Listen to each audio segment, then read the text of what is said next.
Hello, hello. Good morning, good afternoon, good evening, wherever you are. Let me just share my screen.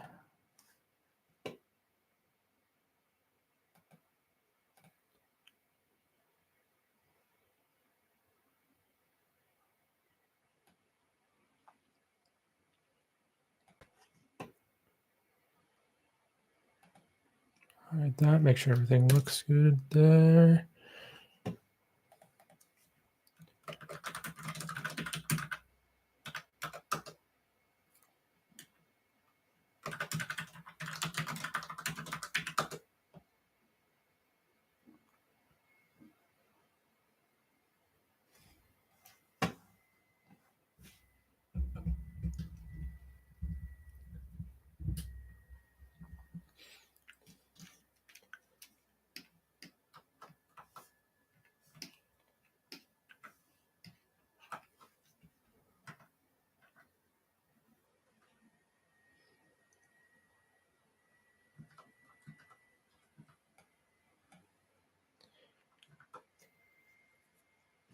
I'm just waiting for a little bit of confirmation. Make sure everything's good.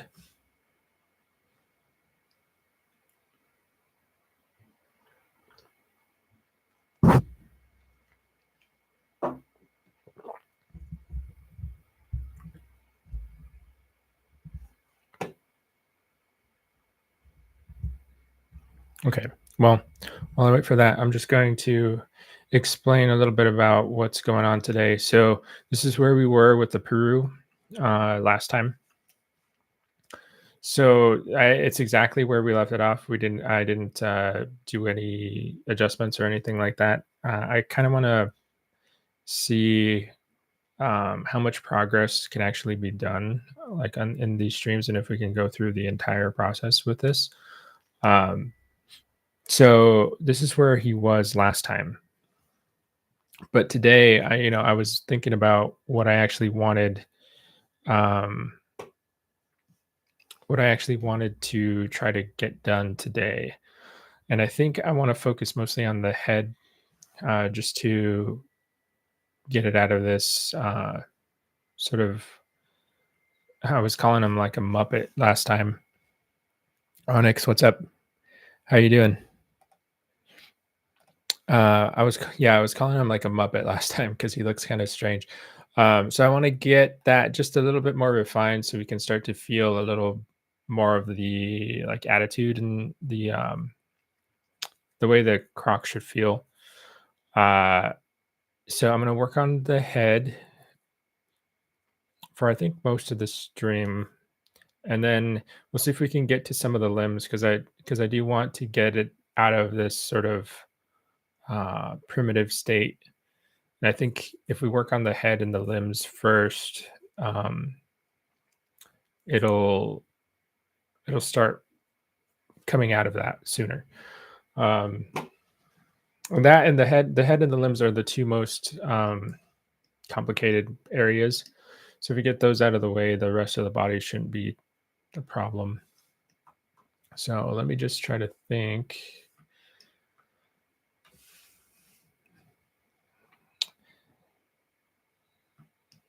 Thanks, Islander. I'm going.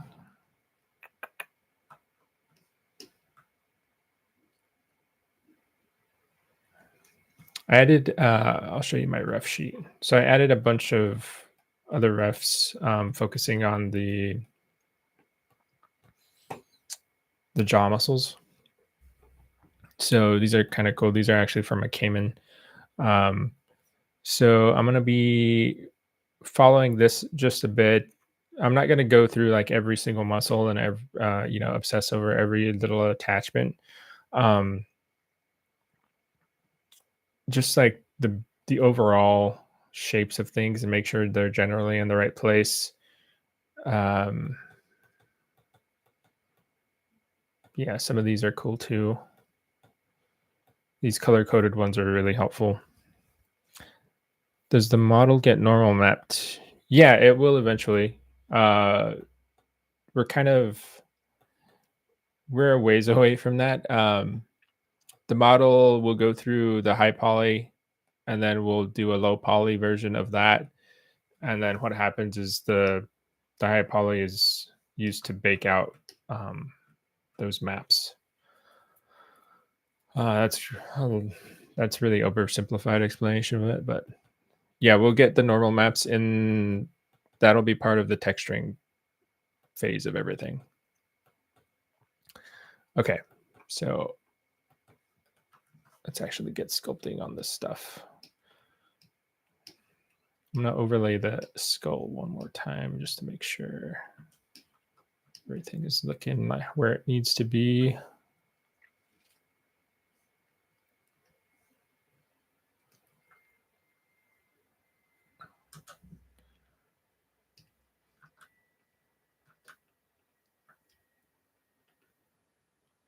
I'm using the mask to mark out where these big areas should be. That way I have a visual. The skull isn't symmetrical, and my sculpt is. So there's going to be like a little bit of offset. Um, so that seems. I have these like little filler meshes to represent the eyelids.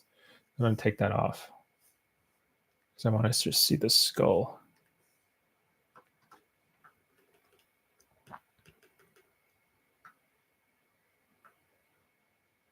Thanks, Onyx.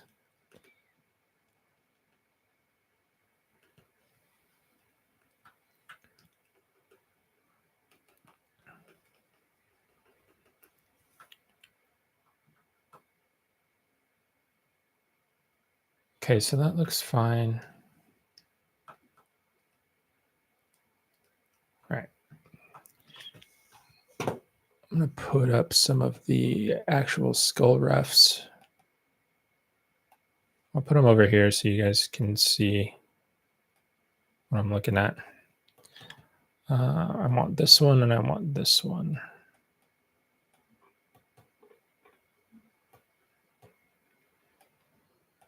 We'll put this on.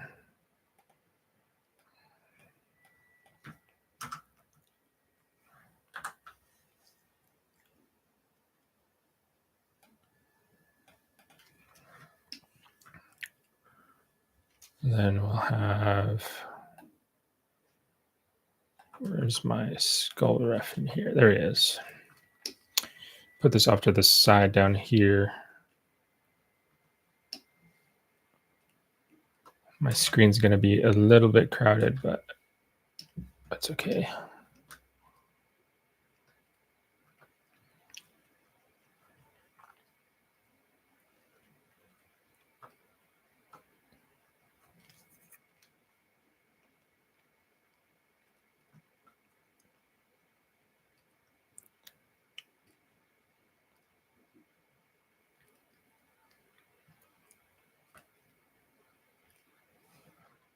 So I'm just trying to feel out the general structure of the skull.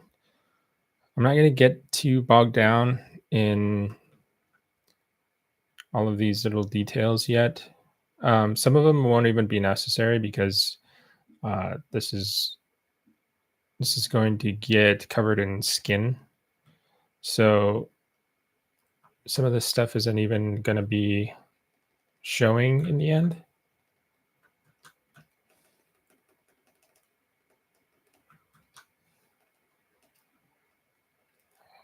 But I do want to keep track of certain landmarks on the skull. So we will get flesh on here and stuff, but with crocs and with crocs and birds, they don't have a ton of facial muscles or facial um like facial features that get in the way of like seeing what their skull actually looks like. So it doesn't, you're almost seeing the skull at the same time that you're seeing the living animal, right? So I do want to invest some time into making sure the skull looks right.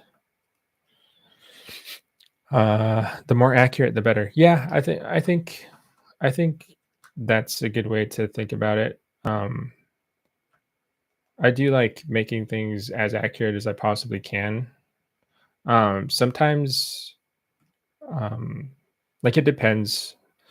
Sometimes there's the luxury of there's projects that give you the luxury of like that really diving into it and like really making it super super like you can take time to sculpt every muscle, you can take time to sculpt every bone. I've done that before on other projects where I've actually been able to sculpt like literally every bone of a skeleton and then do the muscles and then do the skin on top, um, which is a really fun way to work. um, I learned a lot. I actually, it wasn't a croc that I was doing; it was a theropod. Um, so I learned a ton through doing that. Um, it was really fun, and I think in the end, the mesh that resulted from that was like there's a certain when you do a model in that way, there's a certain amount of, I guess, so you can call it like unpredictability. Like you can't really predict how the muscles are going to interact and then the overall form that the muscles are going to result in afterwards until you actually like plot it out and do it. So sometimes that will give you like like unexpected results, but they're actually really cool because you're kind of seeing what, as close as you can get to what the real thing might have looked like, right? Because you're going through each muscle, you're layering each muscle on top of each other, um, making sure where all the attachments are. Um, so in the end, you get this really cool view of a animal that pretty much, there's quite a few artists out there now that will reconstruct animals with that approach. Um, but they're still only like a handful, right? So when you take that approach with the sculpt, it's almost like you're one of only a few people to see that, and that's a really cool aspect of it. Um, positive, positive potato. There's accuracy, and then there's creativity. Yeah, yeah. There is an element where like the accuracy can kind of bog you down, especially if you're trying to create something unique. Because the thing about reconstructing like fossils is that we're kind of all working from the same data. So especially with like animals that have like very few like specimens, right? So if you're all working from the same thing, it can be kind of hard to make something unique, I think.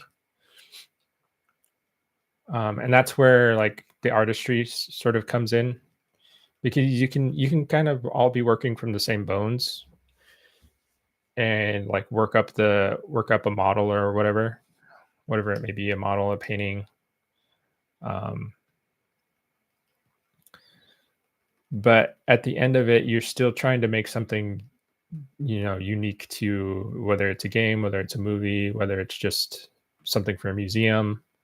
You're still trying to come up with some unique solution to make it look interesting. So there's a bit of design in there.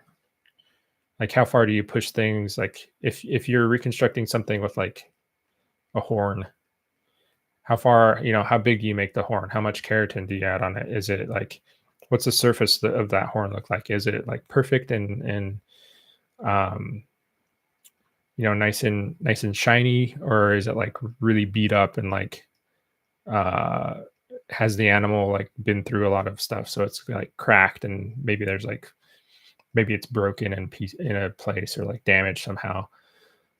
So there's elements like that where I think there's room to kind of put your own flavor, your own spin in it.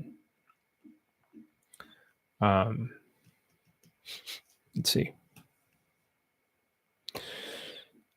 Dasher, hi again. How are you doing? Onyx, to be fair, depends on whether the game wants accuracy or just its own designs like the Isle. Yeah. Yeah, that's true. Ultimately, like I was saying, I think I touched on it a bit in the first stream. It's kind of a conversation between everyone as to like what what the actual requirements of the character are. Um, but I do think like mm, I'd rather start with something very realistic, right? And then kind of push it and pull it and exaggerate things and make it look start with a base that's realistic and then go from there rather than start with something kind of out of, super not super, but like more like fantastical in the beginning. Like for me, I really like grounded designs. Um, designs that look like they make sense, right? Like you can tell that the design is referencing something real, um, and that it's not just like out of the box for no reason. Um, one good example that I like to bring up is like I'm a huge fan of Monster Hunter, and you can really tell from like whoever's working on Monster Hunter, whoever does the designs for them, or like it's probably a team. It's not probably just one person, but you can tell somebody in there really knows their dinosaur anatomy. They know their reptile anatomy. They know their animal anatomy like crazy, and they're constantly looking at nature for ideas. But they take that and they like expand it, and they get these like crazy designs. But they still feel nice, and a majority of them, it's like some of them can get kind of wacky, of course, but majority of them feel pretty nice. Like they have good structure, they have good bones. What am I looking at?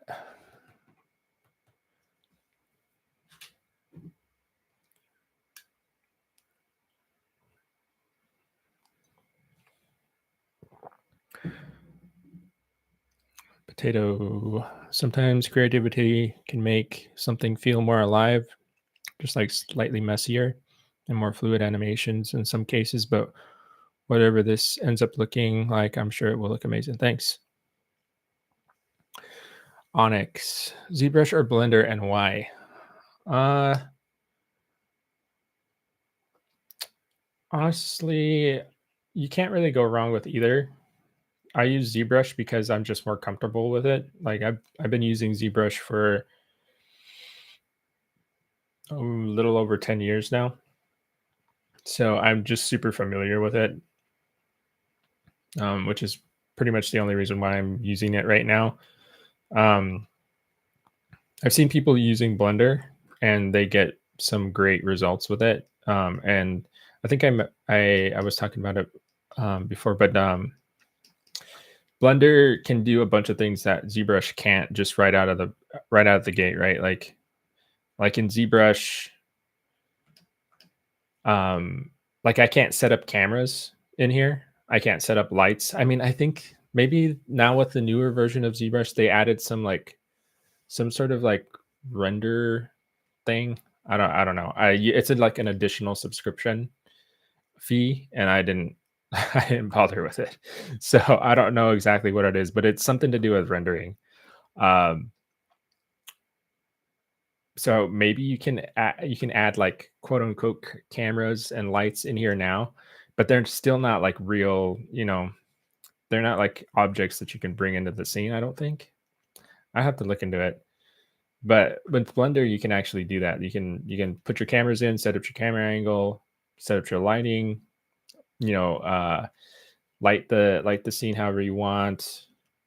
You can retopologize in there. You can rig stuff, animate it.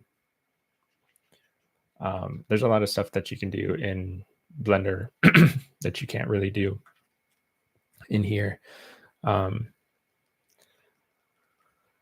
So I don't know. I don't think you can really go wrong whether you choose one or the other. It just depends on, I guess, how much money you want to spend.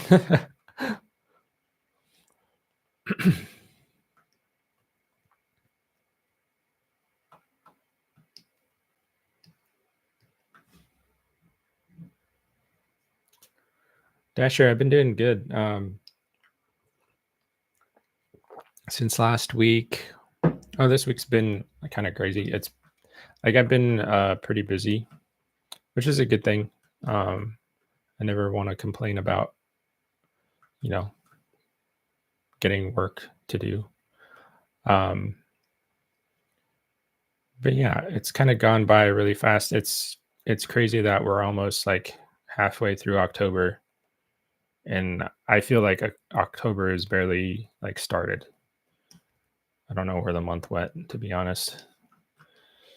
Yeah,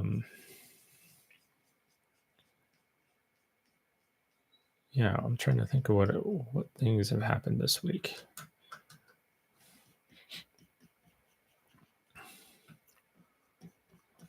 I've just been kind of like while I work, I kind of just watch videos, like I put Let's Plays on a lot. And I've been watching people play Silent Hill 2. I think it's a remake, Silent Hill 2 remake. I never played that game. But I have always found them interesting. I don't know if I would actually play that game myself. I'm kind of I tried playing what is it called? Resident Evil 2 remake, and I got through like I don't know exactly how far. It's probably not far at all, but until that big guy starts following you around in the mansion or whatever it is, the police department, and that was, I don't know, that was kind of crazy. I don't know if I like that feeling of being followed by some big thing. That was super stressful. So I got to that portion, and I kind of left the game alone. So I don't know if I could do a Silent Hill game. But it's fun. It's fun watching other people do it.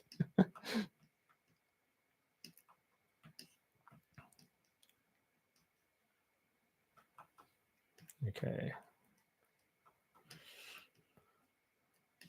So I'm adding these sockets here just as placeholders, just to give me an idea of where the teeth are going to go.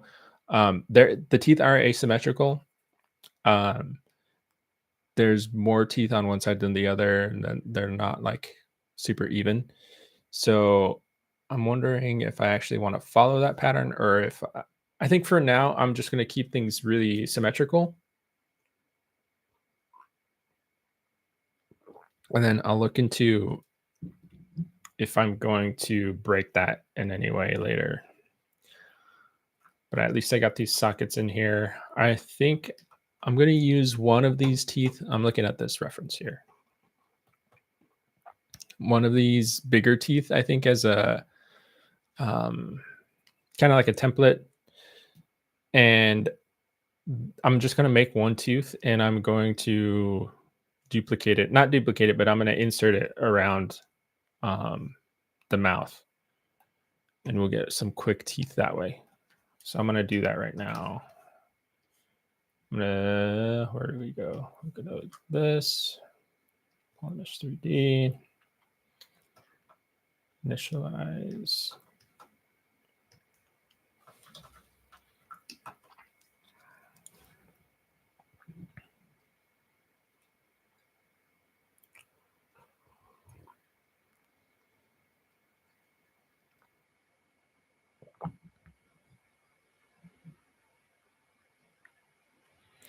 Onyx, expanding on what you said, what do you think of the Isle Legacy's Giganotosaurus design?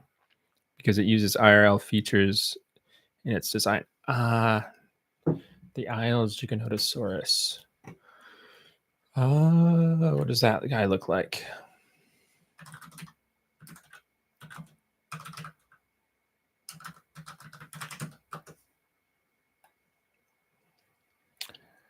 So I remember I did play the Isle. I remember a Giga that was like when it first got put in, it had this like a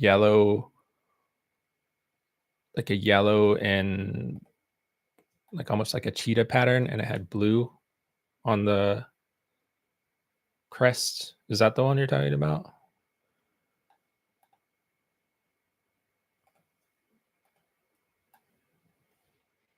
I don't know. I've always been a fan of the Isles um, designs for their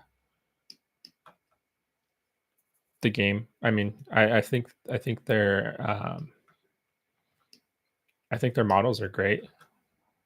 I mean, I know the artist Jake who has worked on that game. Um, he does a ton of really good work. I've been a fan of his work for a while. Um, yeah, I generally don't really have like a lot of complaints about the way their stuff is modeled. I've always really thought they look really good.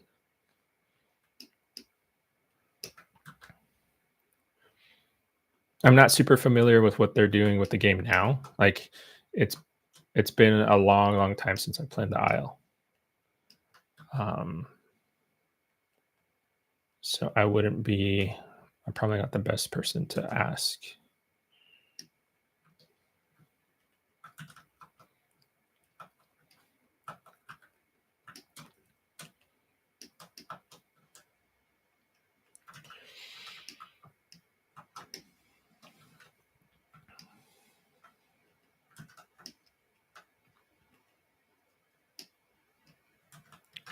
Let's see. I want this middle point here, but it's being a little stubborn. I'll pull it out there.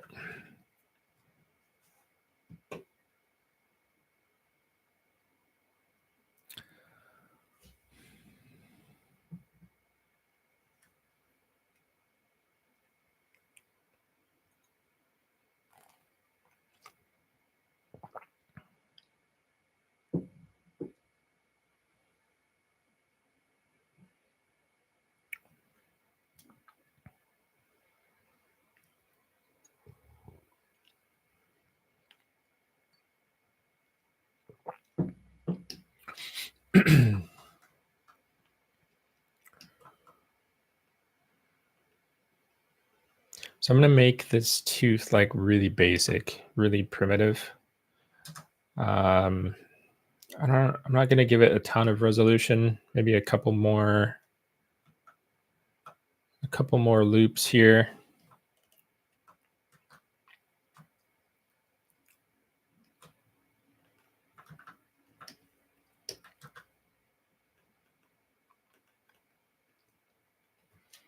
Like, so if you look at their teeth, they're kind of unique when you compare them to other croc teeth too, because they're a lot thicker. Like, um, I bring up my pen.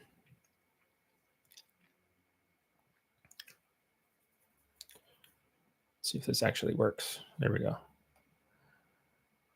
So a normal croc tooth is usually pretty narrow, like they're pretty conical.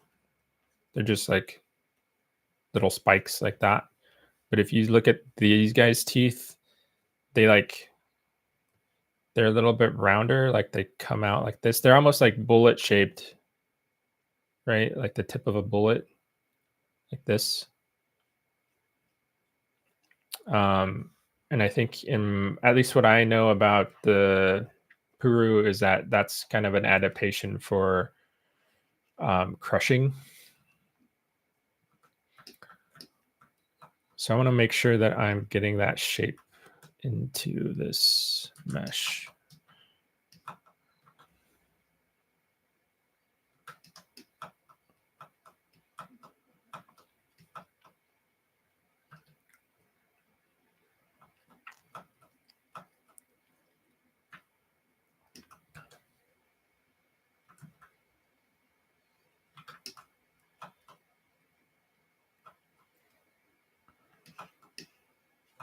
And let's see, I'm going to add a loop down here. I'm not going to scale.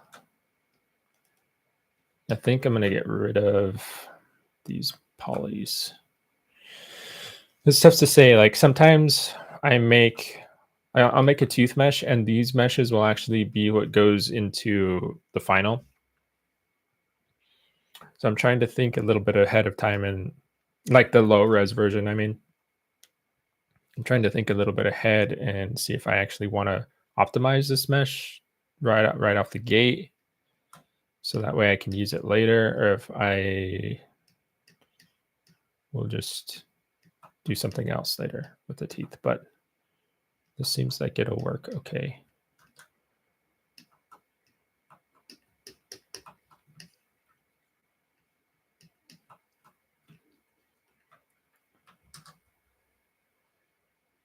I'm going to throw in a dynamic subdiv just to see how it subdivides.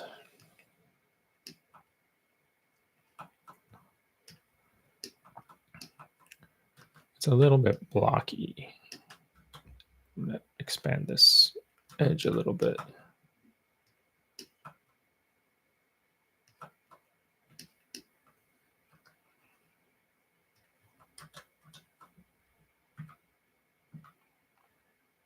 Pinch this in.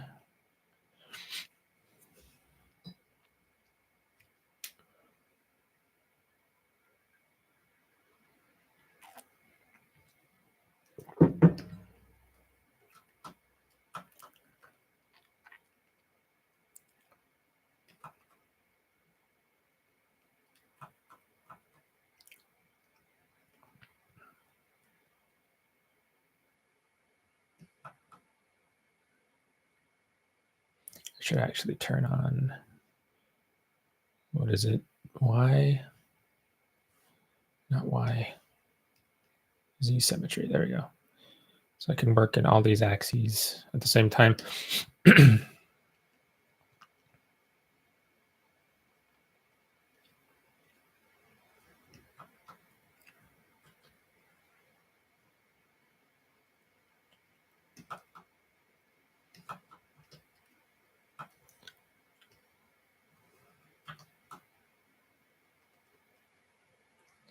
Make that more pointed. Have you played Monster Hunter? Yeah, a lot of Monster Hunter. Probably more Monster Hunter than is healthy for, for my productivity. When Monster Hunter World came out, man, that game really grabbed me. I played. How many Monster Hunter games have I played? I haven't played every single one of them. I played most of them, I think. My first Monster Hunter game was which one was it? Freedom Unite, I think. And then I played Portable Third. And then like 4 Ultimate, Generations. What else? I played a chunk of those, the handheld ones. And then of course World and Rise. So I've been a Monster Hunter fan for a while. But yeah, Monster Hunter World was really like It's probably my favorite one. Um, World and Iceborne, just because I think it's closer to what I had always kind of wanted Monster Hunter to be. Like I always wanted Monster Hunter to be more like on console. I think like I've loved the handheld games, but they are kind of, I feel like they are kind of awkward. Like I got I got tired of you having that claw grip for for so long on the PSP, and then I mean the Game Boy, or what was it? It was one of the, like, the DS was better. It wasn't as bad, but I still I still always kind of wanted to see Monster Hunter on like kind of quote unquote fully realized, I guess. Um like I would agree that like World isn't like perfect or anything. Um but I had a lot of fun with it.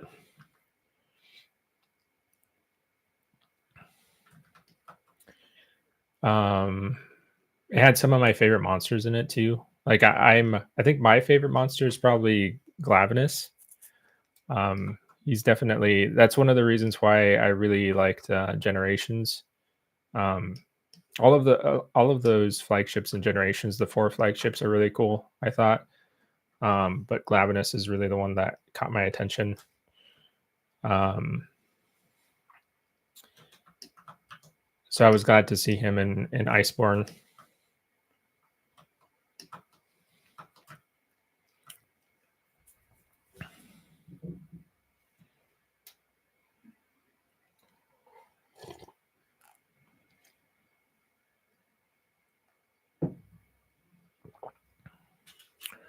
Oh, you started with Unite 2, yeah.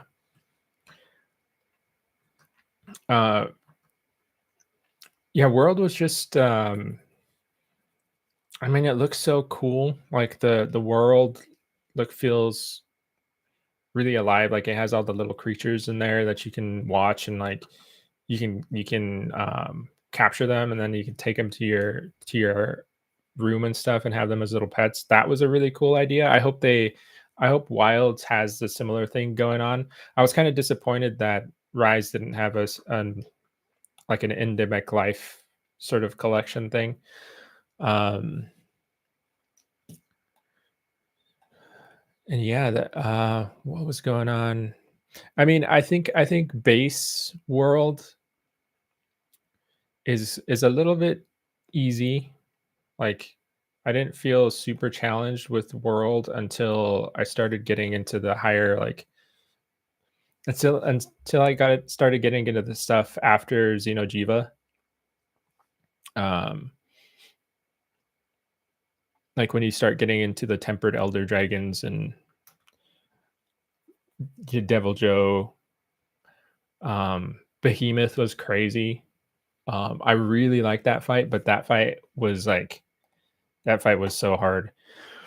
One of the reasons of why is because like I had a group of friends that was playing World and like for a while until we beat the campaign, and then they kind of fell off, but I still kept going into like the end game stuff.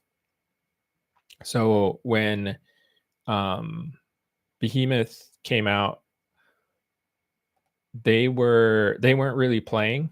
So I was just in rooms with like randoms, and there was like zero communication and we were trying to kill Behemoth, and that fight just requires so much coordination. It was like I must have fought that thing like, I don't know, like 30 times before I won once. But I really wanted that armor. Because my favorite weapon is Insect Glaive, and that's a Insect Glaive set. So I'm gonna create an insert mesh from this. This is gonna be my new tooth mesh.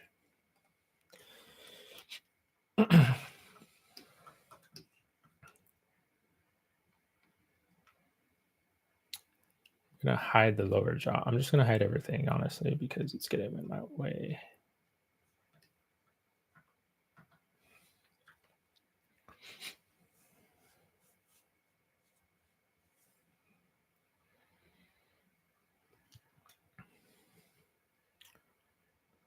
Trendy fish. What's your personal favorite type of creature or dinosaur to model? Um, that's a good question. Um, I think I still favor theropods a lot. Um, just because I don't know. I really like the bird-like qualities of them. Um, I think they just being able to like see the like being able to put realism into them by referencing birds is really nice, and it can be a little bit harder with other types of dinosaurs because you don't have that kind of direct analog or like direct comparison. Um, but I don't know. It's not like a super strong preference. At this point, I've pretty much sculpted every type of dinosaur. Not every dinosaur, but every type, like the major families of them, right? Like I've sculpted a sauropod, I've sculpted a ceratopsian. I sculpted a lot of ceratopsians, honestly. Um,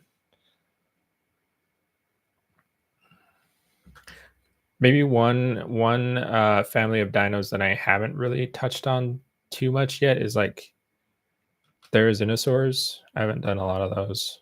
Maybe like one or two.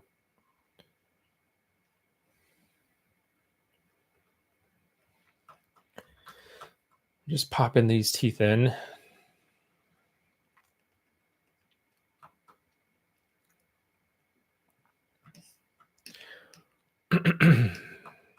So I am going. So if you look at the ref, one thing that I really want to achieve is kind of this flow with like you see how the teeth they start out really. Can I draw on top of this? They start off really small in the front, and then they kind of get bigger and slope down like this, and then they start getting smaller again. So there's this rhythm that happens here, and I want to exaggerate that just a little bit.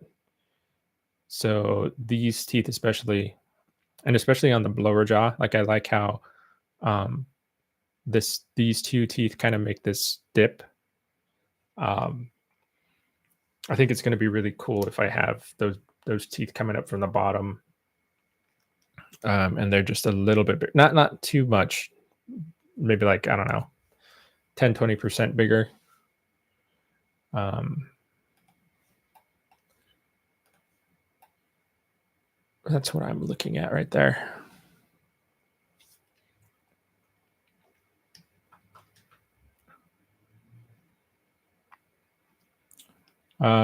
And for this, so this is if you guys aren't familiar with ZBrush, this is a insert mesh brush. So that's what I made from that mesh that we were looking at before, that single tooth. So this actually just lets me place a mesh multiple times into a surface. You could duplicate, like make one tooth and then like duplicate it around. That's also like a viable way to do it.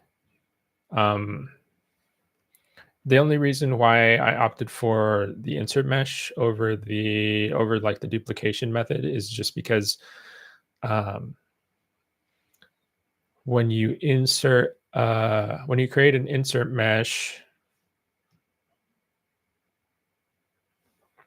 if you look at this, you keep your polygroups, or it'll make new polygroups for you. I don't know. Actually, don't know why this has the multiple polygroups and these ones are solid. That's weird. I've never really seen that before. It's like this is an actual copy of my original, where these are just polygrouped in one thing, which is strange. Um, but who knows? Who knows why ZBrush does certain things the way it does? Um, but anyway, that's why I made these like that, so I didn't have to manually polygroup everything. Let me show this one because I get a better side view. So this is what I'm looking at. This flow. It's kind of like a wave. That's what I'm trying to focus on.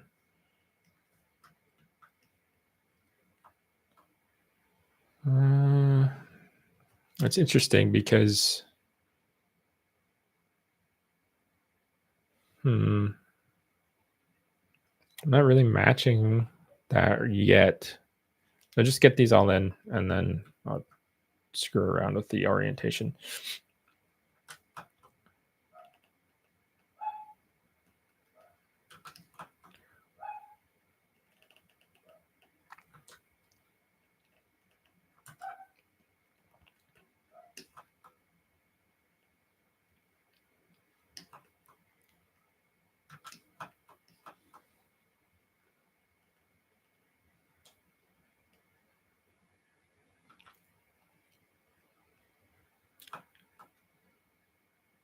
When will we see this on Steam? I don't know. I think that might be a question for Islander.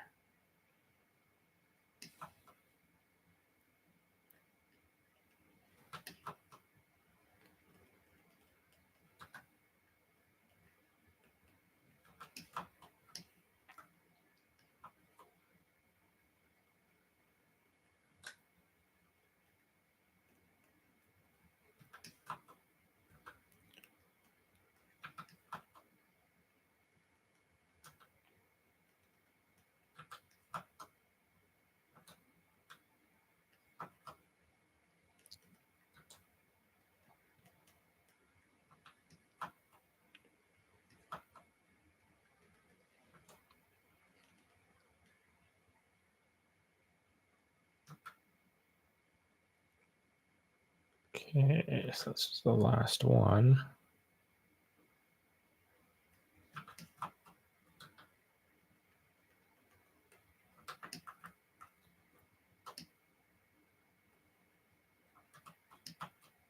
Okay.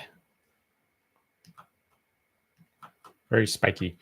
Let me separate these so I don't have them on the same mesh, and then we can start adjusting their sizes and stuff. It might be a good idea to do the lower jaw though before I start screwing around with the top one. Let's do that. It's not like, doesn't make a huge difference, but might as well work things up together.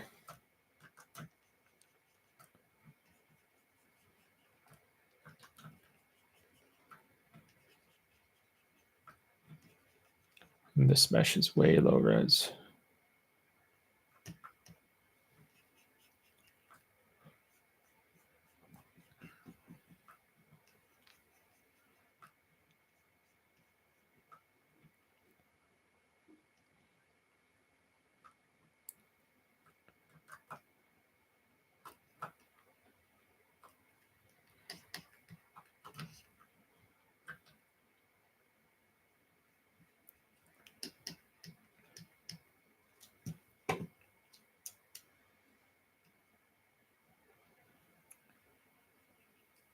Okay. Just working up this jaw a little bit.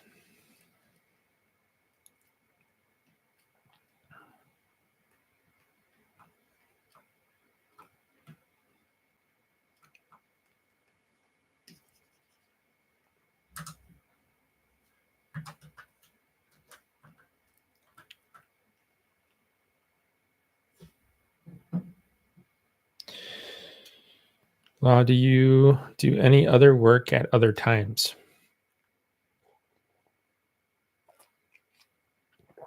Yeah, I am actually I work for a studio most of the time, majority of the week. So like my full-time job is a studio job. And I actually the funny thing about that is like my studio job has really nothing to do with dinosaurs. Um, I work for a video game company, and they actually, I think you would mm, they do video games, but they also do lots of like tabletop card game stuff. Uh, so I work on a lot of actually like the majority of my stuff at work is like figurative stuff. So like characters, like human characters. So I'm painting a lot of like mostly fantasy stuff, like you know orcs and um, like knights and rogues and things like that. Um, and also like a lot of different styles. Um, Let me see. I can show you real quick.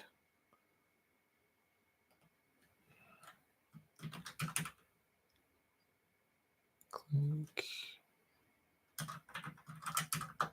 Like I don't know if you guys are any of you in the chat like big board game players, like you like guys like board games and stuff. Um because if you do, you might recognize this, but I'm not sure.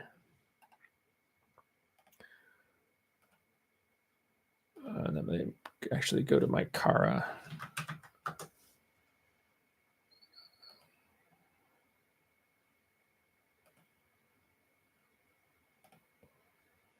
So like I worked on this game called Clank. Um that's the cover illustration I did for that. Um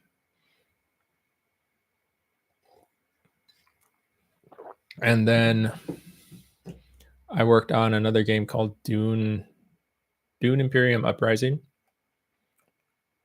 That's the box cover I did for Dune Imperium. Um, and it's not just the box covers that I do. I did like there's a lot of cards that go into a game like this. So there's multiple artists working on it, but I'm one of the artists that works on the card art inside.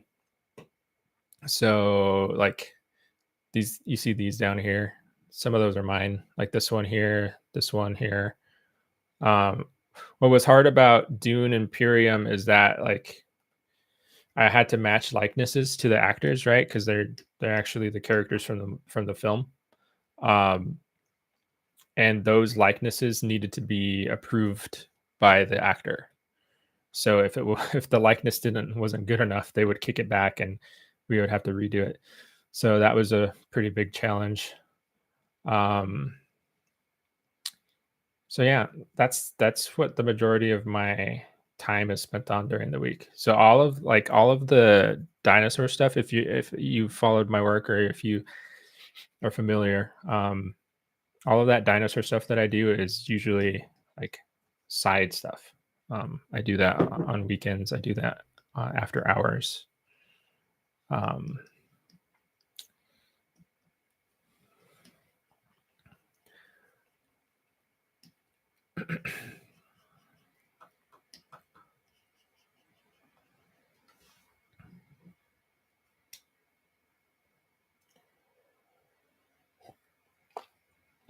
so yeah, it's pretty cool. I think one thing that I've really been happy about with the work I've done, especially like on the card games, is that I've been able to kind of explore like different styles. One thing that I like one that was a goal of mine when I like graduated from art school and started working is like I wanted to be as diverse as I could be, um, in terms of like what I could actually do, like in terms of medium, but also in terms of like visually be visually adaptable, I guess. Like I wanted to be able to jump onto any project and be able to adapt to that look, like in look and feel. So as you saw there, like there was that Clank cover, which was a little bit more like stylized, a little bit more like cartoony, and then you compare that to something like Dune Imperium, which is very gritty. It's realistic. Um, so I wanted to be able to jump between all of those different things, and I've done stuff that's really like kind of cutesy, like super cartoony. Um, so I don't know. I feel like that's taught me a lot.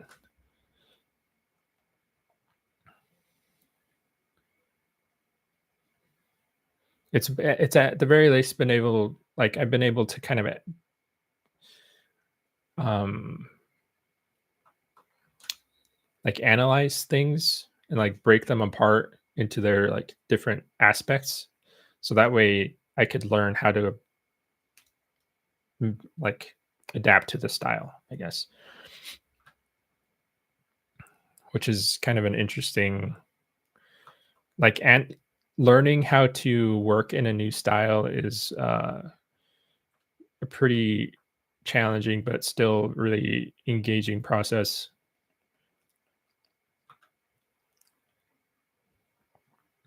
1, 2, 3, 4. 4 teeth in the front. Then we have 3 little tiny ones. And then, oh, that guy's way too far inside. That there. And then we got a bigger one here.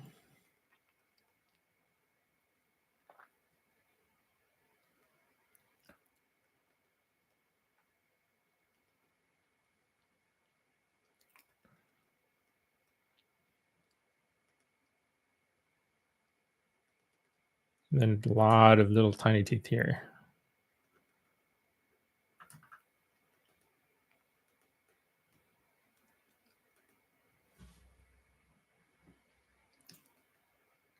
One, 2, 3, 4, 5, 6, 7 tiny teeth. 1, 2, 3, 4, 5. 1, 2, 3, 4. Sorry. 5, 6, 7.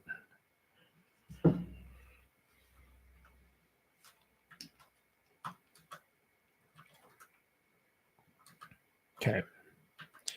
So I'll separate those. And there we have our teeth. And let's see how he looks. It's a bit better, right?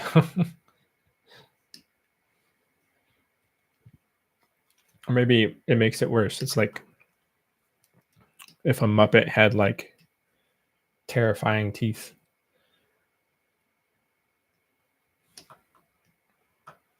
I think he's starting to feel, he's starting to feel like a croc now.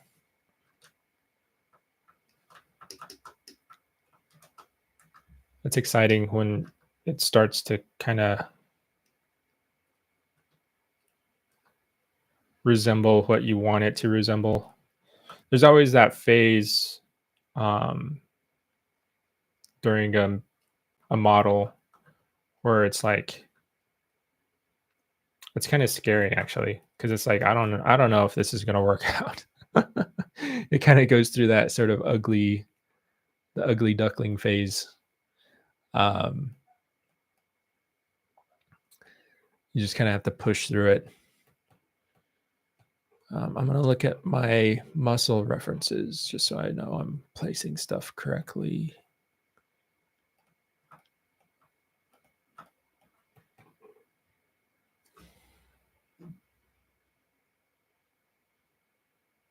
What primitive did you start with when you were making the tooth? So I just made you can select any primitive and you make it a polymesh 3D. And what I always like to do is it just come down to initialize and do the Q cube. So this gives you a cube with 4 faces on each side. And it's really easy to just pull out and start creating like a primitive shape for. You can do it for anything really, but I generally do this for cylindrical stuff. Um, I actually don't start with a cylinder. I start with a cube, and then once it subdivides higher, it'll round out. Um, so that's how I started that mesh.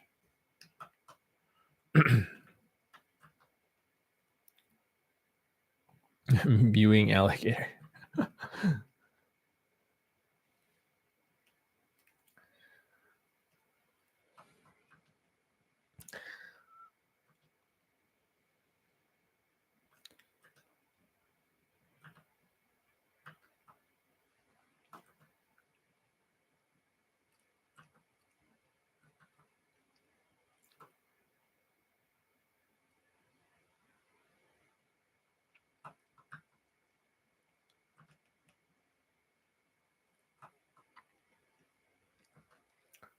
So there's this big muscle here, kind of fills in this area.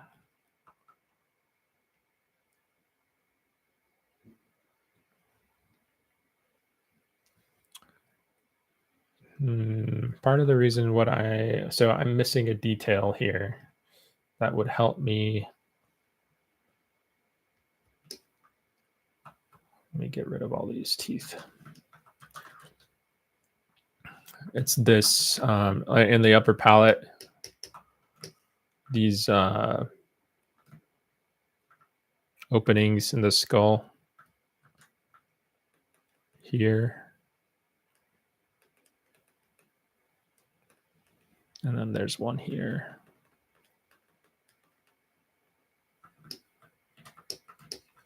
I just want to mark those because these, at least here, are important for muscle attachments.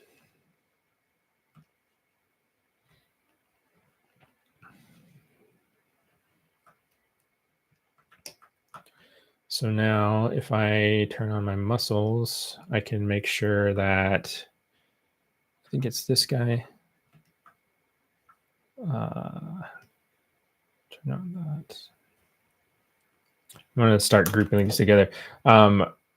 You can see how this stuff starts to get out of control pretty easy, like how many subtools I have in my subtool list. So I need to start being organized,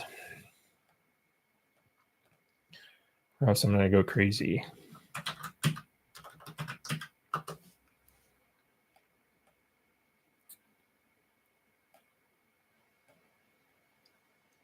So I'll keep those meshes for the head all in one place and the teeth in one place. That way I can turn them on and off without having to go through every single one.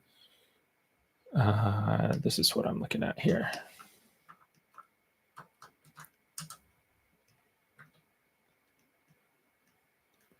This actually goes up and then it goes in here.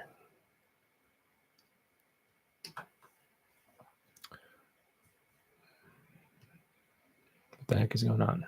There we go. Oh, I'm trying to isolate this, but it's actually one big thing. So I need to hide this because it's getting in my way.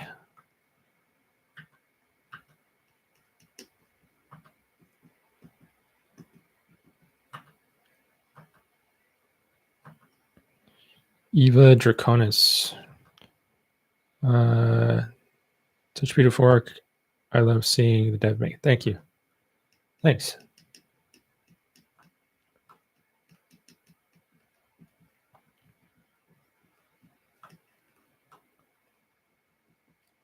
So this should fill in this area here.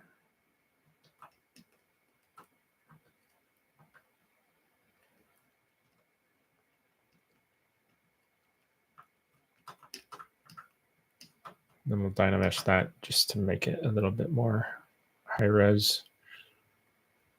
And one thing that was surprising to me is this mesh here is actually, it doesn't cover that area so extensively, at least not according to these diagrams. like it's back here more. I think I was thinking a little bit too much in terms of dinosaur anatomy, because this pterygoid muscle in dinosaurs covers the back of the jaw a little bit more. But I guess in crocodilians it might be a little bit different. I'm gonna double check that though, because I'm still kind of I'm not as familiar. Um,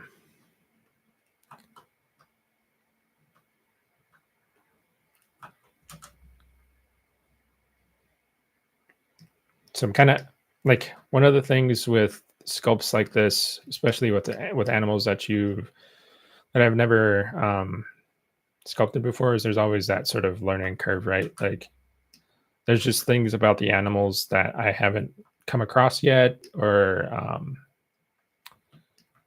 yeah, that are unfamiliar somehow. So in those cases, I just kind of have to um, take note of it and then try to look up information and just try to see if my approach was correct, incorrect. Um, Fortunately, like comparative anatomy does help a lot. Like if you're a creature designer and you know a lot of different anatomical features of different animals, because animals generally have the same muscles. It's just their orientation and their attachment points can be different. So you can kind of work your way through an animal for the most part, and get majority of things in place fairly, where they should be. But specific stuff like maybe these jaw muscles or certain other areas, that's kind of tough. So that's where I would need uh, more info.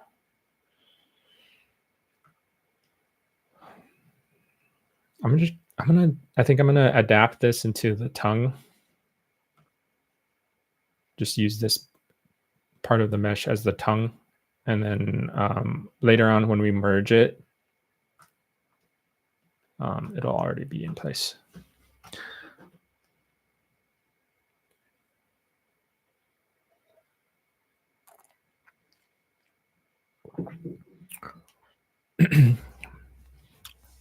Okay, Islander's talking about future plans from other models. Those sound fun, by the way. Irritator sounds like I haven't actually sculpted an irritator. I don't know if I'll be sculpting that, but I would love to sculpt it. I think.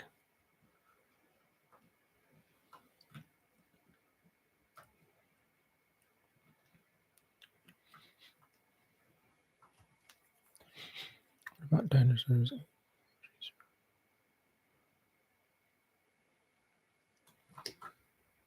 Okay, so those are mostly gameplay stuff, gameplay questions. Okay, cool. Yeah, he's starting to look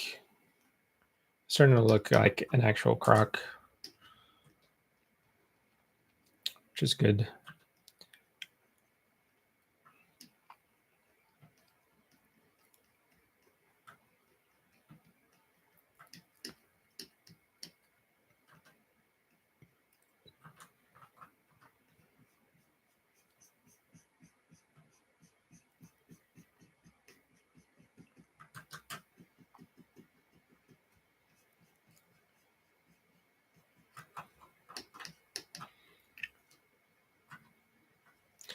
Okay, so now that we have all of that stuff in, I'm gonna start playing around with the orientation of the teeth. Man, that's so weird. Okay, I wonder why those teeth got weird polygroups and the other ones didn't. Because one thing I was trying to avoid, see, one thing when I'm working with teeth I want each of them to have a distinct polygroup. That way I can select them and then move them independently. The issue is that these teeth over here have multiple polygroups on one mesh. So what I was trying to avoid is having to do what I'm about to do right now.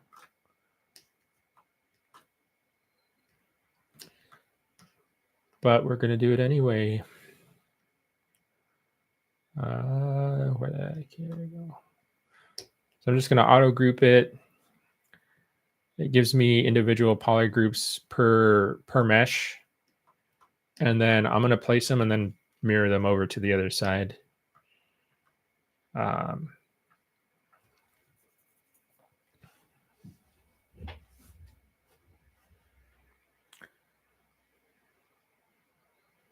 So it looks like these first three teeth, 1, 2, 3. So this is interesting. I'm looking at this here, these first three teeth here. So it goes short, long, short. There might be another tooth that I'm not seeing on that end here. So 1, 2, 3, 4, I think.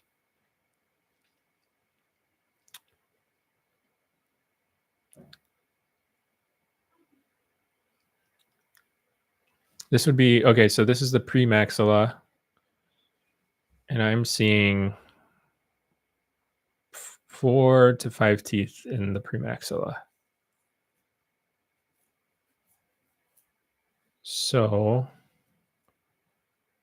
I need to shift some of these around.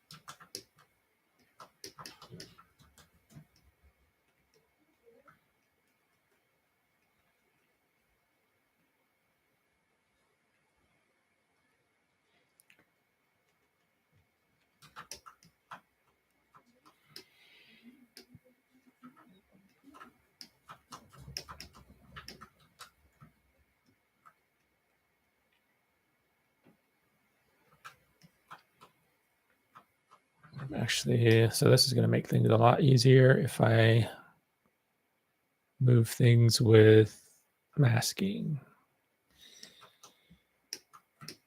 So I don't have to individually mask each piece.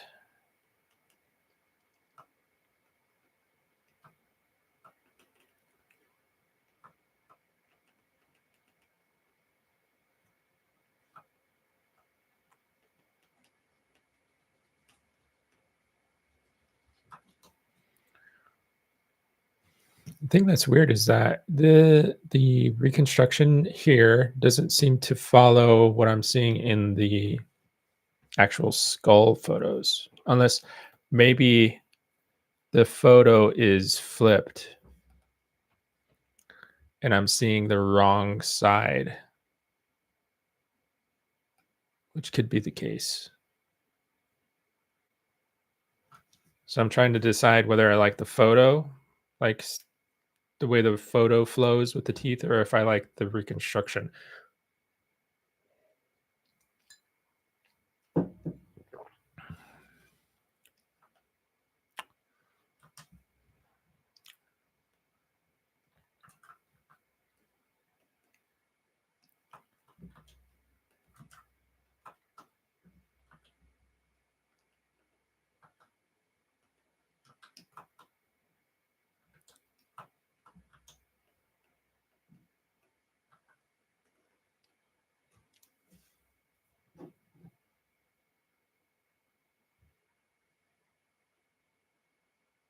Dasher, what would you recommend for people wanting to start working with 3D? I get that you need to make a portfolio with stuff you make, but what if you can't decide on a project? Uh, Honestly, what I would recommend to you is kind of maybe like a fan art or a redesign. So that way, so there's two things that you need that I think you would want to demonstrate in a portfolio. Obviously, you need to, if you're interested in working with 3D, you need to work in 3D, right? But um, are you just wanting to model, or are you wanting to model and design? Because these two things are a little bit different. So modeling doesn't necessarily require any design skill, because what what modeling mostly requires is that you can follow a concept. So you're going to be handed a concept from an artist, and like maybe like a turnaround or some sort of design sheet, and then you're just going to execute on that design. There may be a bit of design, sometimes, like when somebody makes a model sheet, right, they'll give you like a front view and maybe like, I don't know, a side view of the model sheet. But then, like, what do you do with the back? And then you might have to like figure out what's going on back there. So in that respect, there's some design, but it's not a ton. Like, the majority of the design is done for you. Um, but if you're trying to be more of a designer, then what would be more useful is that you actually show your thought process. So maybe you start with like a concept sculpt, or like some sketches or something for like a creature or a character, and then you show you're designing, and then you're executing on the design. Um, but if you're just getting started, like, I think if like a fan art of maybe like a character you really like would be good, or like a I like doing redesigns, um, because they're kind of a balance of both. Like, I just did one. Uh, Let me go to my art station really quick.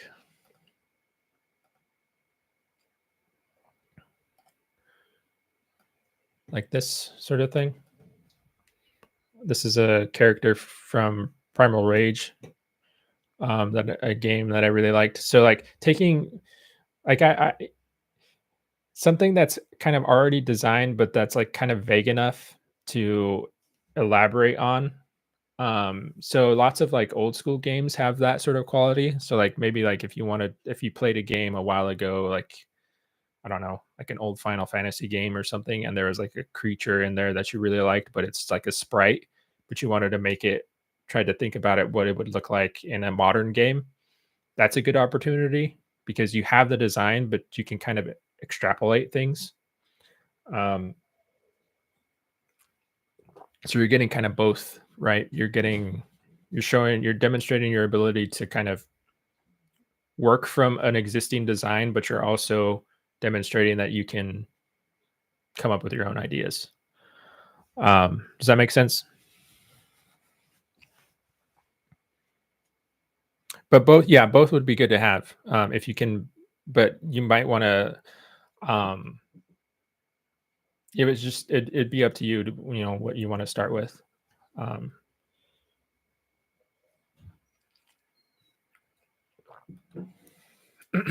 I personally, um, like, I value both things. Like, uh, I have been in positions where I've looked for artists to hire and bring on to projects. Um, so one thing that I personally look for when I'm looking for like a modeler or something is, yeah, I basically look for both qualities, right? I want to see that they can actually design and like think, like, kind basically think for themselves. Like, can you think on the fly? Um, like, if I were to throw a design, like quick doodle of a sketch of an idea, and I give that to a modeler really quickly, um, could they use that information and then come up with something interesting? Um, because that's super valuable. Because it helps, like, especially in like a smaller pipeline. I mean, a smaller team. I mean, it helps the pipeline a little bit because you can kind of rely on, like, a lead can kind of rely on their team members to kind of handle a bit of that load instead of having to do it all themselves. Um,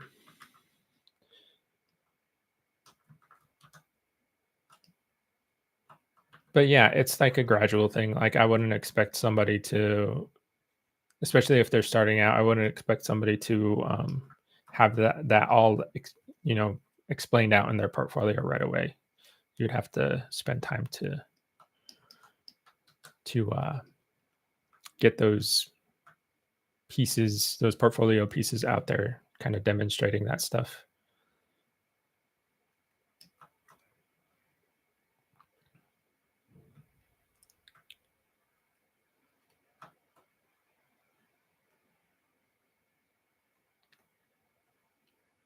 This is like one of my favorite little areas on crocodilians and like croc like um, creatures. Like, you see this happen in a few different species.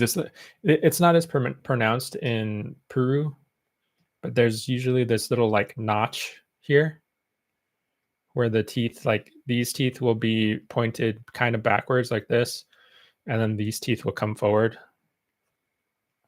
I always like that area. So I'm kind of exaggerating it just a little bit. You see, it doesn't really happen too much here. It's slight, very slight, if you look at the angle of the teeth. But I'm gonna push it just a little bit.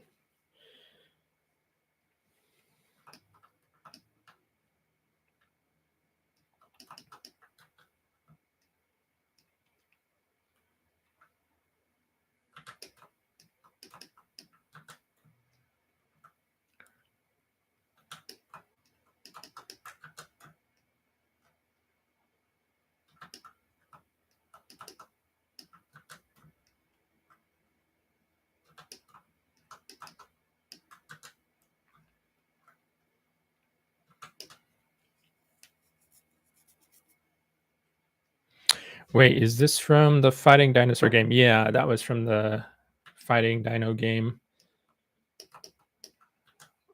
Primal Rage. I didn't actually play that game. I wish I did. Um, but I did have, there were action figures for that game, and I had one as a little kid. Um, I had one of that character's name is Talon, and I had an action figure of that. I actually still have it. Um, I have a ton of action figures from when I was a lot younger. They're actually in pretty good shape. Um, the Primal Rage action figures are some of my favorites. And then I also have like a lot of transform, like not Transformers, they're Beast War figures. If you guys are familiar with Beast Wars, um, I have those, and they're still in pretty good shape too. And then, of course, my like Jurassic Park, um, like Kenner figures. I have those guys too. Those are some of my favorite ones. I need to find a way to display them properly too, um, because I'm worried about them being in storage. I don't have like the most amount of room here.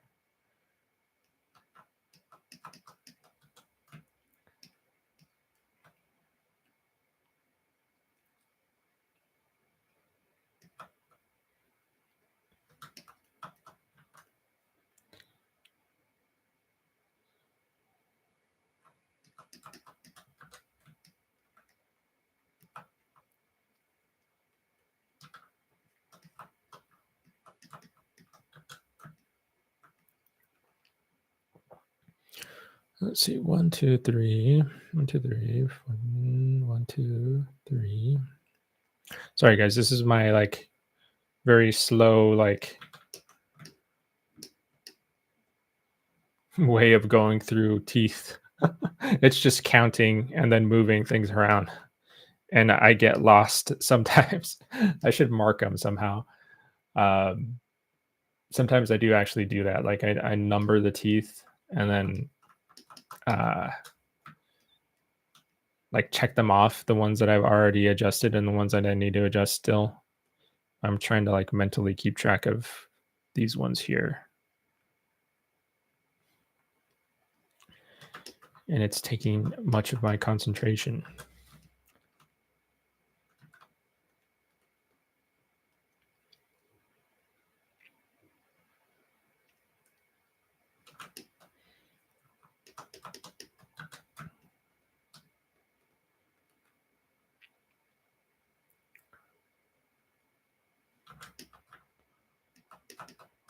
It's kind of weird because in the reconstruction here, those teeth on the back are pretty blunt.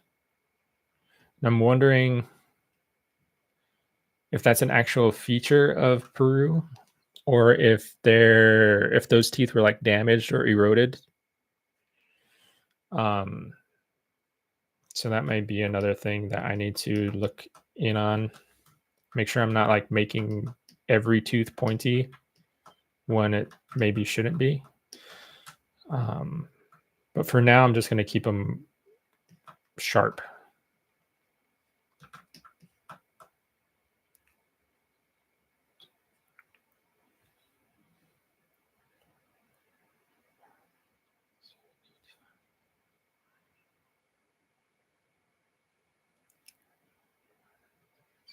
So I think I'm missing one. I think I'm missing a tooth.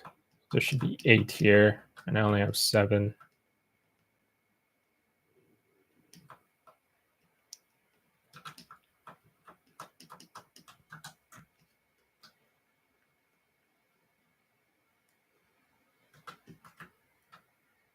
But I do like the way you see this like flow that's happening. So we have like this section here of these teeth, and then this like wave shape that's coming up and going down again. Just kind of like a gesture to the teeth that I think I'm starting to like. I think so this is kind of like my process of like self-critiquing, just like stepping back and looking at the model and how it's coming out. And I look for things like that, like rhythms and features and how those are working together, because it can kind of give you clues on what you can, I guess, characteristics that you can pick out and exaggerate to give things a little bit of, I guess, like a flair. Like for me right now, like I'm starting to see like how this flow is working, but for me, um, there's a little bit of something lacking. Like it feels a little bit boring, like too similar. Like you see how this set of teeth here, they're a little bit different in size and shape, and there is starting to be a little bit of a flow there, but they're mostly still like the same size, or maybe a little bit too close to the same size. So what I'm thinking is I really want to exaggerate this shape. Like I want to make this tooth much bigger, not much bigger, but like more, a little bit more bigger. And then here to get that wave to pop out a little bit more. And then we come into this area. So I'm going to try and do something like that.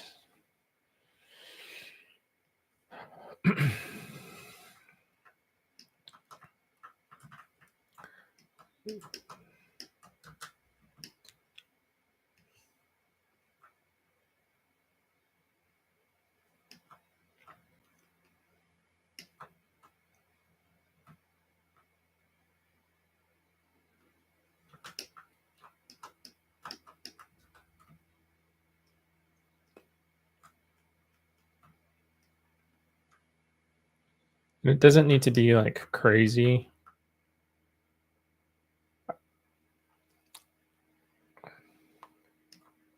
Is that better? I think it's a little bit better. Um, Like I want it to still feel plausible, right? I don't want it to be like out of the realm of possibility of what a tooth could grow, or like how big like how big the teeth could get and stuff like that. I think it feels fairly in the realm of plausibility. It's just a little bit more exaggerated.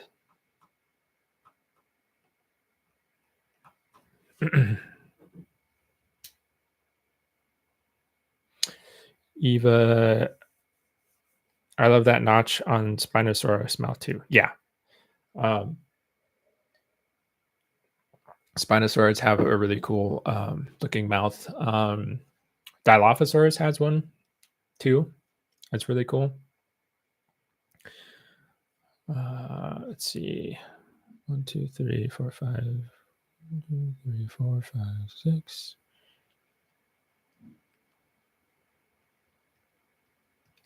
So we have 8.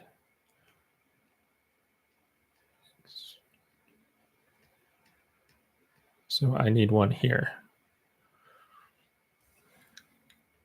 So we're going to add that. Go to back to the insert mesh brush. Pull that one out. Let's see if. Oh, I did it on accident. There we go.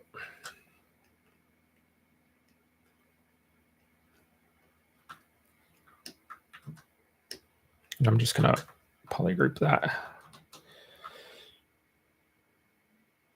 So I think that looks pretty good. I mean, they're obviously like still all blocky and stuff, but I'm going to mirror that across and then merge it.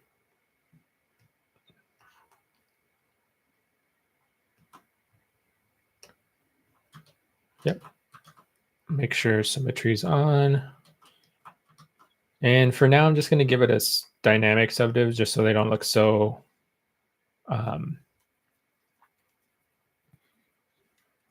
like low res. But I think that's looking pretty good. And I want to get a little further in the head, or further on the head before we wrap, because I don't have a ton of time left.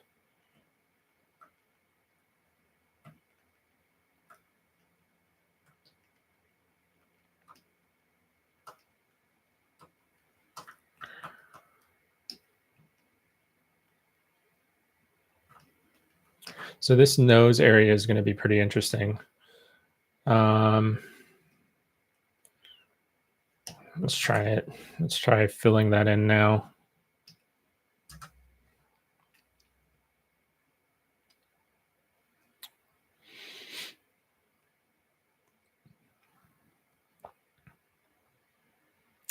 There we are. Okay.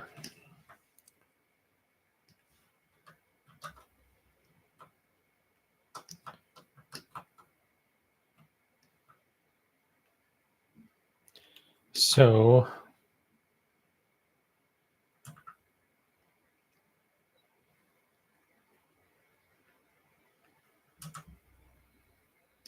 let me separate this out. Dynamesh it. No Dynamesh. Dynamesh. There we go.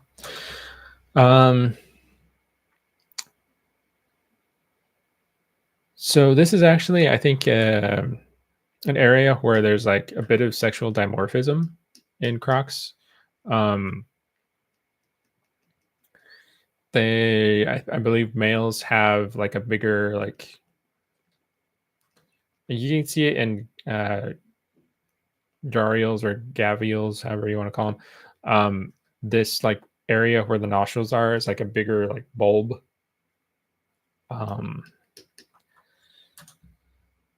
So that could be an idea we play with.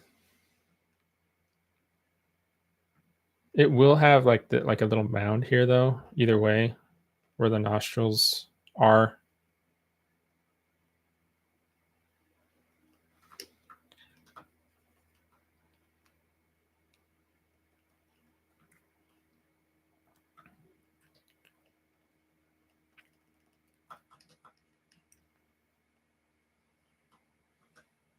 I'm gonna pull up a better ref really quick.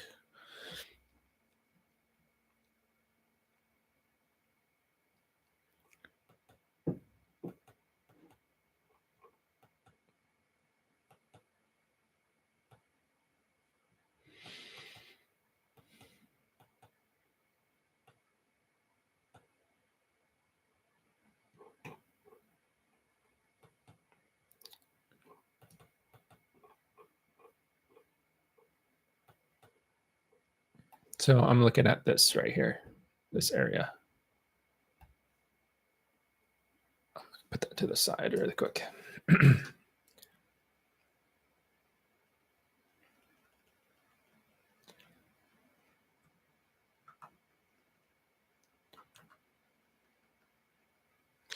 Then we'll have the little nostrils.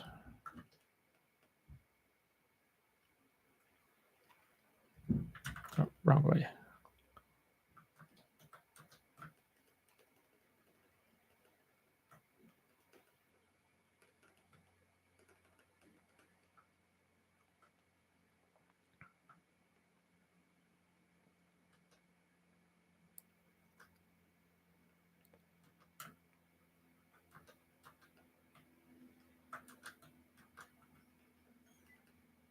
I don't want to get too bogged down and like trying to get every little bump and stuff in there, but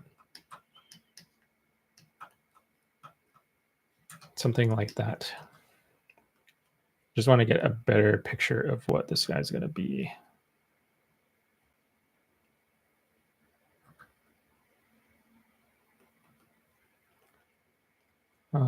This is probably another area that I need to double check on because as far as I know, none of the like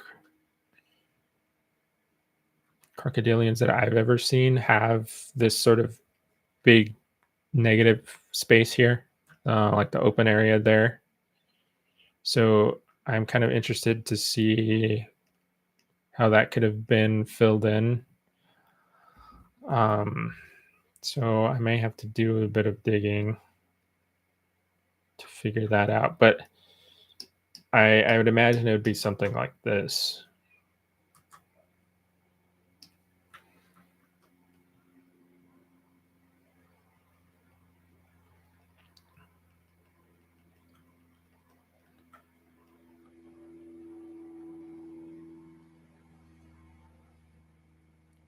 Just based off like just comparing to other images of crocs and like other reconstructions.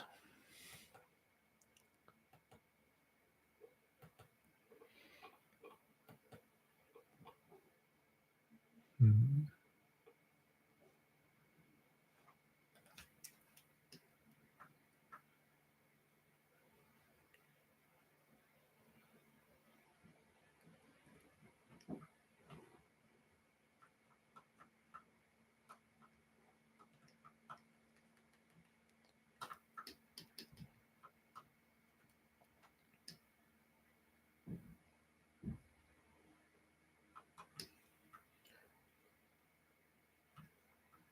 Just taking a look at it overall. Looks pretty mean already. I think we can definitely do some things to make it even more I guess aggressive looking or intimidating. But he's definitely getting there, I think. He's very cool. I actually so before this uh stream, I guess, or before Islander let me know what we would be sculpting on stream, I didn't even know about Purussaurus. I had no idea this guy existed. So it's really cool to get to know a whole new creature, basically.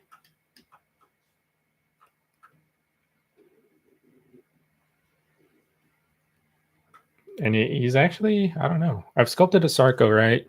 I haven't sculpted a Dinosuchus.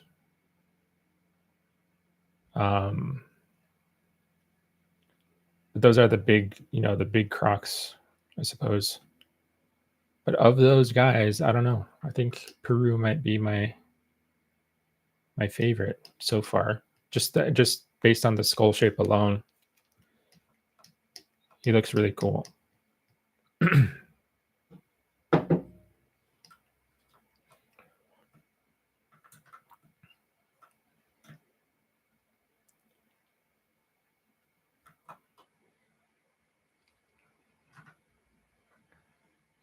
Okay. Let's show the body. I'm gonna do a little bit of work on the neck, just to, I don't know, fill out the portrait a little bit and get it in a little bit of a better spot.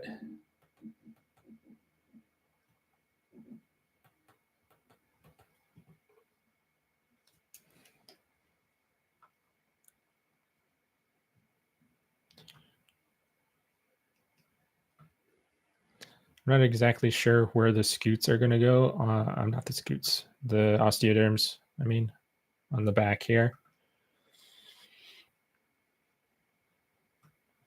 I'm assuming they'll probably be in like several, maybe 2 or maybe even 4 tracks here, like that.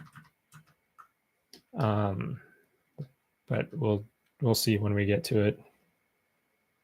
For right now, I'll just keep this like placeholder shape. One of other of my favorite spots when working on like dinosaurs and stuff like that is these folds on the neck are really fun to sculpt.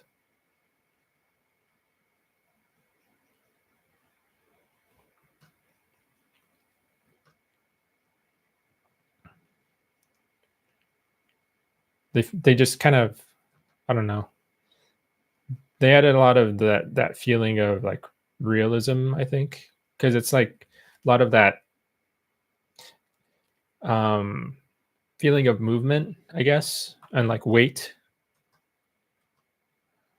because this animal would be moving its head side to side, up and down over time.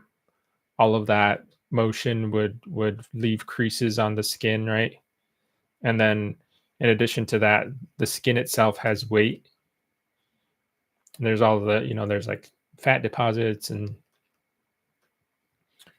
like how old the croc is, factors like that play into like the qualities of the skin. So you get a lot of like, I guess, like an indication of history and stuff like that from those sorts of details.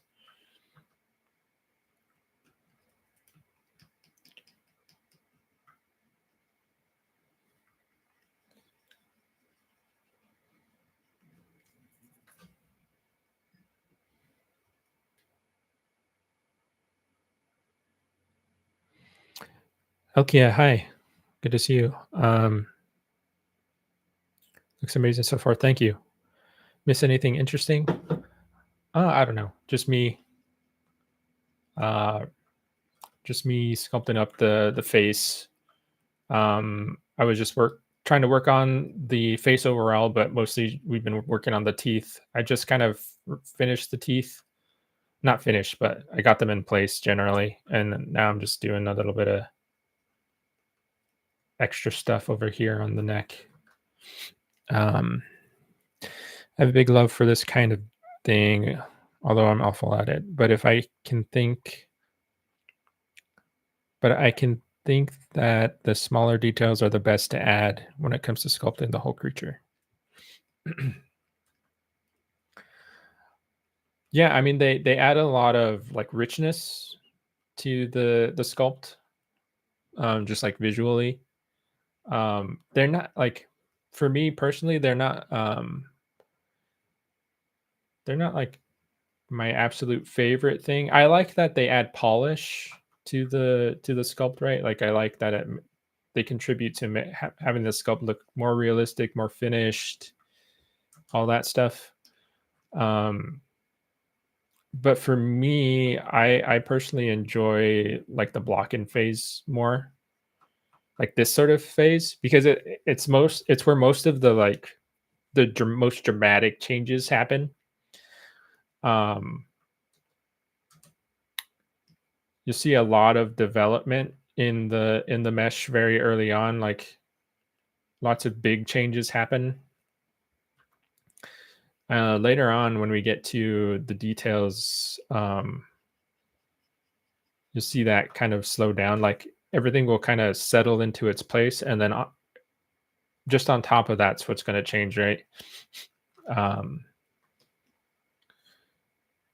so from like at least for me, from like a creative standpoint, that's where the pace kind of starts to slow down. Like for me, it's kind of like a bell curve, right? Like the start, and then it changes really fast, and it's like kind of super exciting because you're seeing all these changes, and then it gets to the top where like we start doing details, and then it's like, oh, and then you stop seeing all the changes happen, and it's just like kind of like a marathon to get to the end.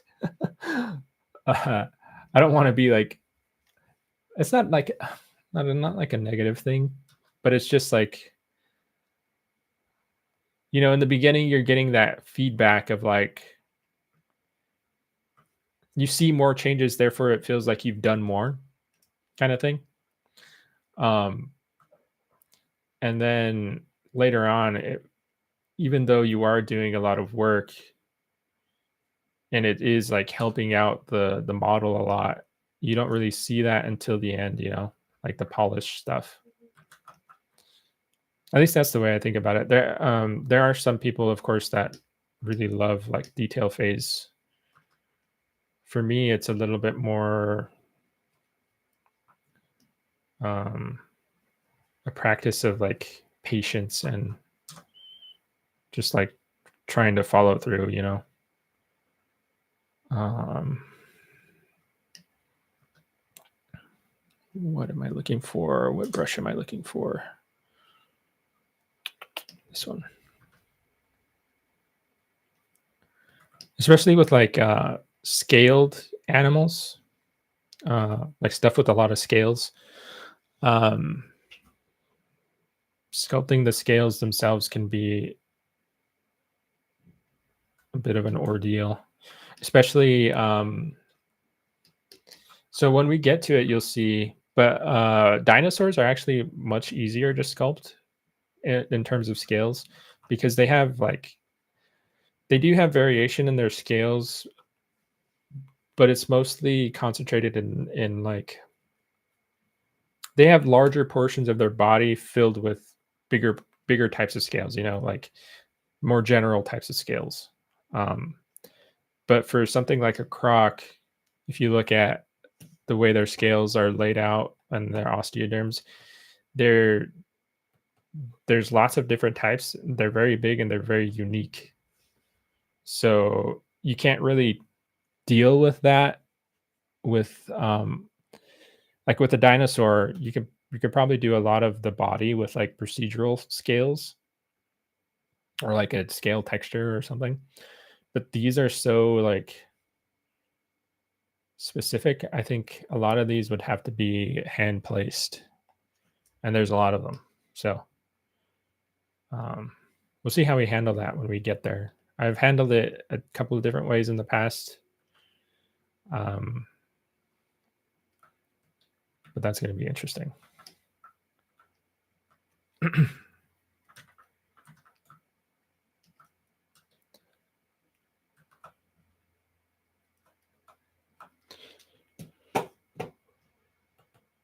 I'm trying to find one of my references with some nice shots of the neck area. There you go.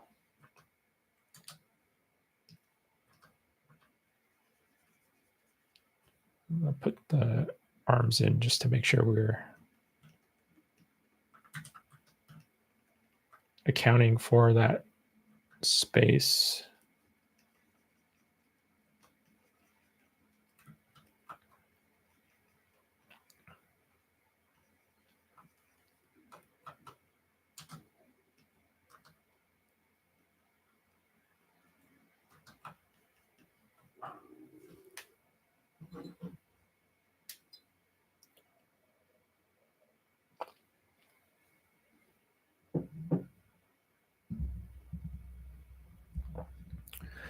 I can understand what you mean. After you finish the base and you have to add the small details, it's about trusting the process, because I hear that that part can be the worst.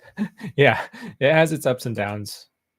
Like, there's parts where I'm really into it and I like really get in the zone, and I finish like a whole batch of scales on a part of the body like super quick. And it's like, wow, like that looks so much better. But then there's other parts where it's like each scale feels like it, it's taking years to make, and like a whole section of the body just can feel so intimidating. But yeah, it's just about, persevering. It's more of like a mental game. Um, it's kind of like, I compare it to, um, like exercising or like running. I like to run,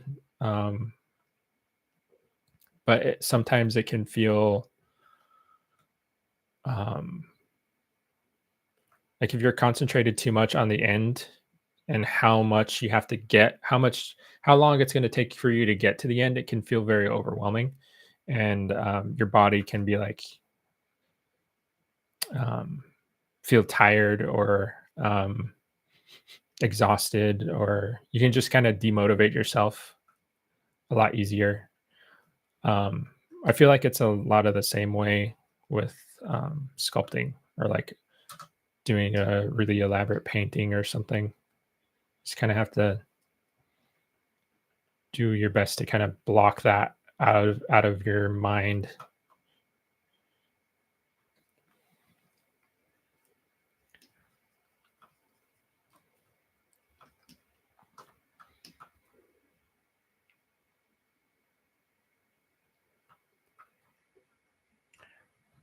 Looks cool, but this area needs to get filled in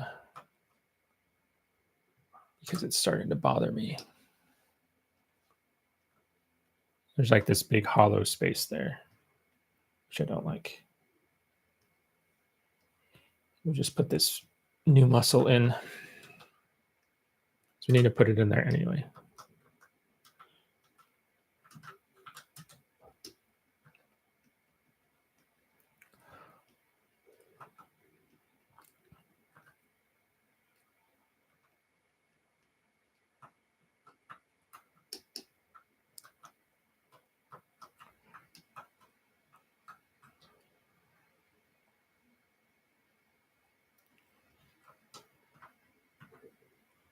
Okay, so we only have about 7 minutes left. Huh.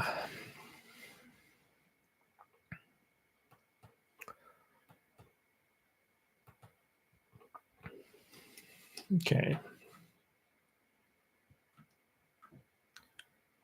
I kind of wish that I was able to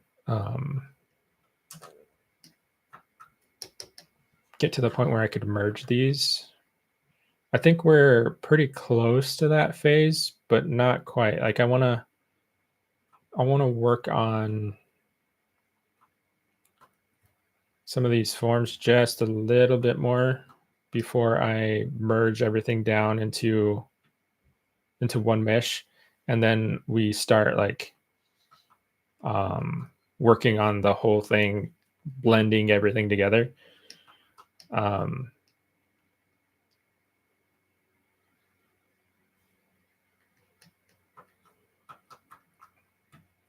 just being a little bit critical of everything right now, seeing what I need to do.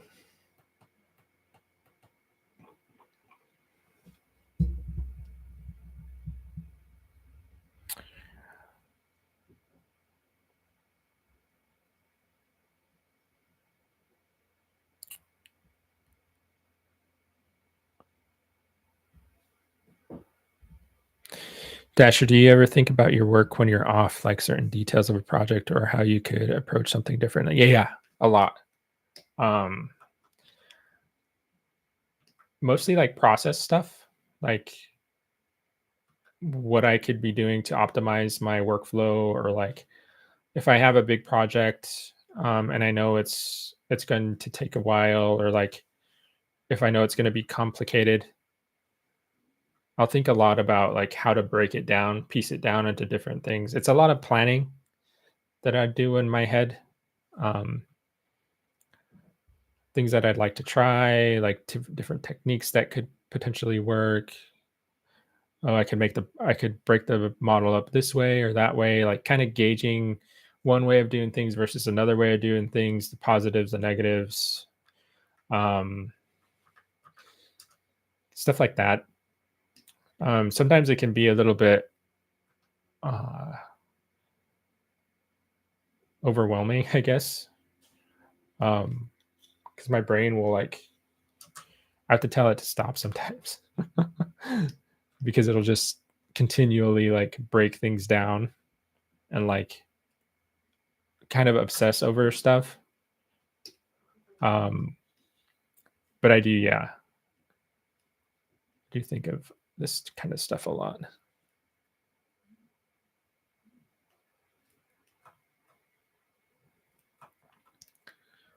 I'm just gonna get a bit of an eyelid in here before we hop off, just to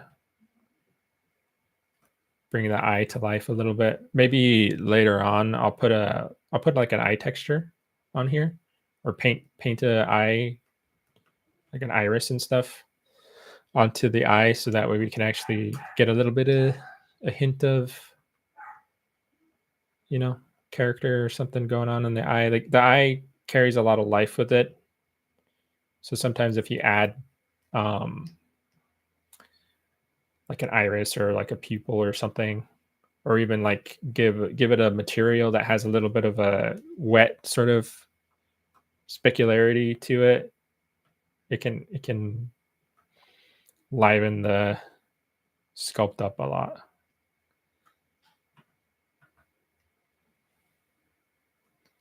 Just get this in here.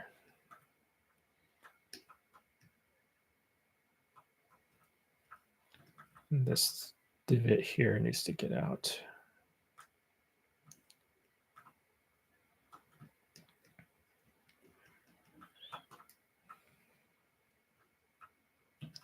Okay. Let's check it out.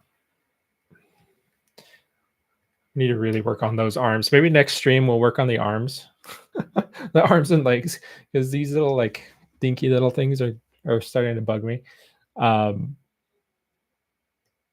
But for the purposes of the head and stuff, I think I like where it is right now. Um, yeah. Turn off this. We'll just take a look at the head.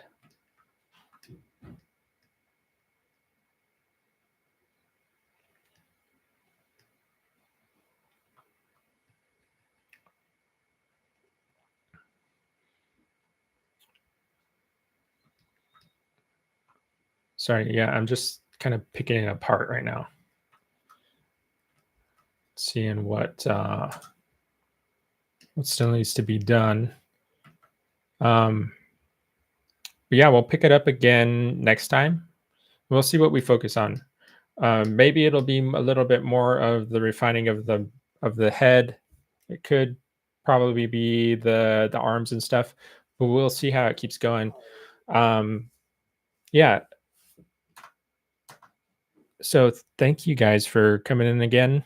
I'm gonna try to announce the stream a little bit ahead of time. It might have been a little too. We announced it yesterday, I think, but I'll try to get things scheduled a little bit faster. That way, you guys know when streams come in. It should be next weekend at the same time. Thanks everyone for coming in while you work really fast. That would take a normal person days. Thanks. Total amount of time that we worked so far, right? Last stream and this stream has been 4 hours. So if you've taken that into consideration, then yeah, I think it's moving along at a pretty quick pace, right? It's just that it's broken up so far.